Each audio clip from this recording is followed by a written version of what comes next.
जेव्हा लहान मुली किंवा किशोरवयीन मुली आपल्याकडे येतात तेव्हा आपण त्यांची सगळी हिस्ट्री घेतो. त्याच्यानंतर आपण जनरल एक्झामिनेशन करतो की ज्याच्यामध्ये तिला काही ॲनिमियाचा त्रास आहे का नाही ते बघतो, किंवा आणखीन थायरॉईडमध्ये गळ्यामध्ये थायरॉईडचं स्वेलिंग आहे का नाही ते पाहतो आपण.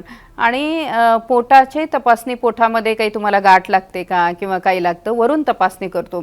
किशोरवयीन मुलीमध्ये त्यांचं लग्न न झाल्यामुळे किंवा त्यांचा ते संबंध त्यांचे न आल्यामुळे आपण जी खालच्या ज्या टेस्ट असतो per speculum and internal examination, per speculum किंवा पर वेजानल एक्झामिनेशन आपण ते करत नाही.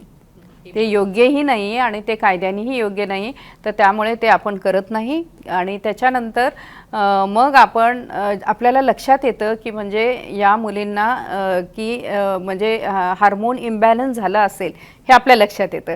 आणि मग त्याच्यानंतर मग आपण सोनोग्राफी करायची. सोनोग्राफीमध्ये पण दोन प्रकार असतात. एक वरून ट्रान्स ॲब्डॉमिनल सोनोग्राफी की ज्याचा प्रोब आपण वरती पोटावरून फिरवून होतो, आणि दुसरी मधून तपासणी असते. पण ती मधली तपासणी आपण ह्या किशोरवयीन मुलींमध्ये करत नाही.